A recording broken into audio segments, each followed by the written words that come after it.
आज के एपिसोड की शुरुआत होती है सायली की प्रोफेशनल परेशानियों से, जहां उसके फूलों के ऑर्डर लगातार कैंसिल हो रहे होते हैं। निजी तनाव और प्रोफेशनल असफलता की इस दोहरी मार से वो टूटने लगती है। इसी बीच रिया आती है और सायली को भावनात्मक सहारा देती है। रिया उसे समझाती है कि जीवन में ऐसे उतार चढ़ाव आते रहते हैं, लेकिन संयम और आत्मविश्वास से ही हालात संभाले जा सकते हैं। सायली रिया की बातों की सराहना करती है। तभी सचिन घर लौटता है और सायली उससे बात करने की कोशिश करती है, पर सचिन बेहद बेरुखी से पेश आता है और सीधे अपने कमरे में चला जाता है। सायली दिल पर पत्थर रखकर अपने काम में वापस जुट जाती है। उधर रोशनी को एक डरावना और रहस्यमय मैसेज आता है, जिसे वो अपनी दोस्त शिखा को दिखाती है। दोनों को याद आता है कि तेजस को पहले भी इस तरह के खतरनाक लेटर मिल चुके हैं। अब रोशनी को भी टारगेट किए जाने से मामला और गंभीर लगने लगता है। शिखा उसे पुलिस के पास जाने की सलाह देती है, लेकिन रोशनी को डर है कि कहीं पुरानी बातें न खुल जाएं। दोनों को शक होता है कि यह सब वही पुराना शख्स कर रहा है जो फिलहाल जेल में है। तभी एक और नई मुसीबत सामने आती है। पार्क में खेलते हुए कृष के पास एक अजनबी आदमी आता है और उसकी तस्वीर खींच लेता है। इसके थोड़ी देर बाद रोशनी को एक और मैसेज मिलता है, जिसमें कृष की तस्वीर और एक कविता होती है। Twinkle twinkle little sir, Roshni your son is a cricketer यार। ये छुपन छुपाई खेलेंगे हम कितनी बार। रोशनी इस मैसेज से डर जाती है कि कोई उसकी फैमिली को नुकसान पहुंचाने की धमकी दे रहा है। फिर दिखाया जाता है वही रहस्यमय व्यक्ति, जो कैमरे की ओर देखकर ऐलान करता है, हेलो कल्याणी, अब तुम्हारा काल वापस आ चुका है और तुम्हें अपने किए धरे का हिसाब चुकाना पड़ेगा। दूसरी ओर सचिन पैसों का इंतजाम करने में जुटा है। वो कई जान पहचान वालों को फोन करता है, लेकिन कोई मदद नहीं करता। तब वो अपनी गाड़ी बेचने का फैसला करता है और डॉक्यूमेंट्स निकाल ही रहा होता है कि परेश आ जाता है। परेश के सवाल पर सचिन फूट पड़ता है और कहता है कि सब लोग हमेशा उसे ही गलत ठहराते हैं। परेश उसे समझाता है कि वो सिर्फ उसके व्यवहार की बात कर रहा था, विशेषकर सायली के साथ। इस पर सचिन कहता है कि वो सिर्फ अपने दोस्त रंजीत का कर्ज चुका रहा है और वही करेगा जो उसे सही लगेगा। वो कहता है कि अब वो किसी से उम्मीद नहीं करता और वहां से चला जाता है। उधर सायली एक पुराने ग्राहक को फूलों की डिलीवरी देने जाती है, लेकिन देर हो जाने की वजह से ग्राहक ने ऑर्डर कैंसिल कर दिया होता है। ग्राहक साफ मना कर देता है और सायली निराश हो जाती है। वो रंजीत को इसके लिए दोषी मानती है कि उसके कारण उसका काम प्रभावित हो रहा है। तभी रंजीत सामने आता है और तंज कसते हुए सायली को सलाह देता है कि उसे अपने पति और घर की उलझनों से ऊपर उठकर अपने काम पर ध्यान देना चाहिए। रंजीत कहता है कि उसे पता है कि सचिन उस पर कितना विश्वास करता है, जो सायली के लिए चुभने वाली बात होती है। सायली कहती है कि उसका और सचिन का रिश्ता इतना कमजोर नहीं कि कोई तीसरा उसे तोड़ सके, लेकिन रंजीत ये दावा करता है कि सचिन का भरोसा ही उसकी सबसे बड़ी ताकत है और यही भरोसा सायली के खिलाफ जा रहा है। वो बात खत्म करके वहां से चला जाता है और सायली सोच में पड़ जाती है कि रंजीत और सचिन के बीच ऐसा क्या अतीत है जो उसके विश्वास को हिला रहा है। वो ठान लेती है कि वो सच्चाई जानकर रहेगी। दूसरे दृश्य में सचिन अपनी कार गिरवी रखने एक आदमी के पास जाता है। गाड़ी की अच्छी हालत के बावजूद वो आदमी सिर्फ 4 लाख रुपए देने को तैयार होता है, लेकिन सचिन को 6 लाख रुपए की जरूरत होती है। वो बताता है कि वो कार बेचना नहीं बल्कि गिरवी रखना चाहता है, पर वो आदमी ब्याज का काम नहीं करता। ये सुनकर सचिन सौदा ठुकरा देता है और वहां से चला जाता है।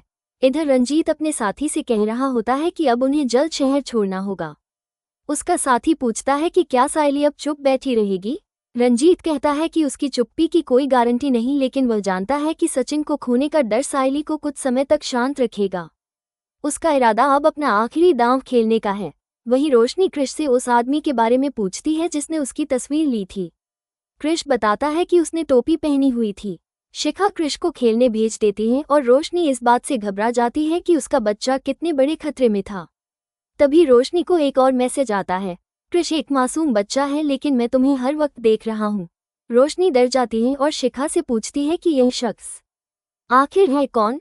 इस सब के बीच सायली घर लौटती है और सचिन से बात करने की कोशिश करती है। सचिन इस बार भी गुस्से में होता है और कहता है कि जब भी वो कुछ कहता है, कोई उस पर भरोसा नहीं करता। वो दोहराता है कि रंजीत उसका अच्छा दोस्त है और उसने बहुत मदद की है।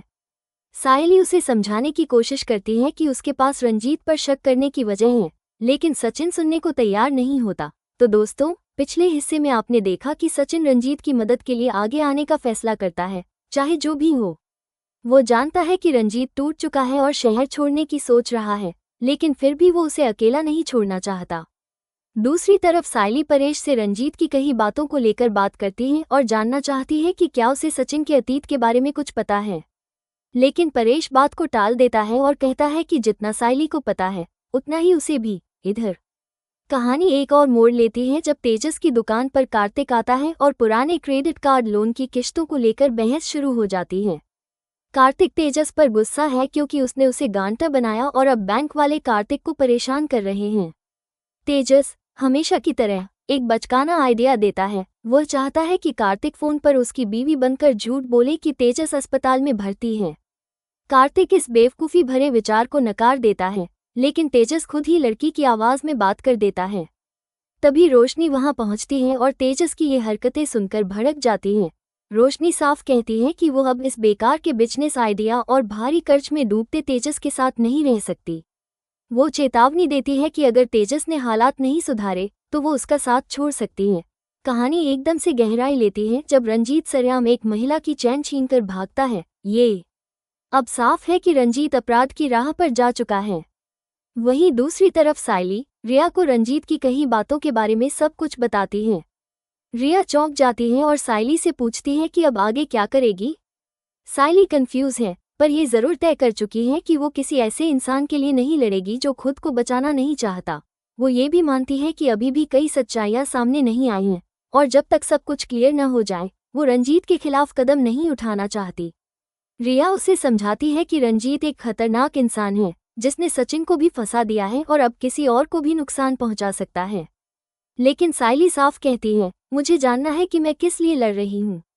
जो इंसान मेरे लिए इतना मायने रखता है, क्या वो मुझसे इतना कुछ छुपा सकता है? फिर सायली गहराई से कहती है, शायद रंजीत को एक्सपोज करना इस कहानी का अंत नहीं है। ये लड़ाई उससे कहीं बड़ी है और मैं तब तक नहीं रुकूंगी जब तक मुझे खुद सच न मिल जाए। अब सीन बदलता है। आकाश के रेस्टोरेंट पर पुलिस आती है और बिना किसी चेतावनी के उसे अरेस्ट कर लेती है। इधर सचिन अपनी गाड़ी गिरवी रख चुका होता है ताकि किसी तरह पैसे का जुगाड़ हो सके। तभी उसे कॉल आता है कि आकाश को पुलिस पकड़ कर ले गई है। सचिन भागता हुआ थाने पहुंचता है, जहां रिया उसे गुस्से में दोषी ठहराती है कि उसकी आंख मूंद कर की गई दोस्ती और रंजीत पर भरोसे की वजह से आकाश इस हालत में पहुंचा है। अब जाकर सचिन को मामले की गंभीरता समझ आती है और वो परेश से पूछता है कि आकाश को क्यों अरेस्ट किया गया। परेश बताता है कि एक महिला के साथ बाइक लूट की घटना हुई है और जो बाइक इस्तेमाल हुई वो आकाश के नाम पर रजिस्टर्ड है। पुलिस को शक है कि वही लुटेरा है, इसलिए उसे गिरफ्तार किया गया। अब सचिन पुलिस से गुजारिश करता है और बताता है कि वो बाइक उसने अपने दोस्त को दी थी, लेकिन पेपर्स ट्रांसफर नहीं करवा पाया था क्योंकि वो उस पर भरोसा करता था। पुलिस इस दलील को हल्के में लेती है और कहती है कि अगर सीसीटीवी फुटेज से कुछ क्लियर नहीं हुआ तो आकाश को बचाना मुश्किल होगा। वहीं का एक हवलदार ताना मारता है कि जिस दोस्त पर सचिन ने भरोसा किया उसी ने उसे फंसा दिया। अब भी सचिन मानने को तैयार नहीं कि रंजीत दोषी हो सकता है। उसे लगता है सब कुछ गलतफहमी है और रंजीत ऐसा नहीं कर सकता। लेकिन रिया ये सुनकर और भड़क जाती है।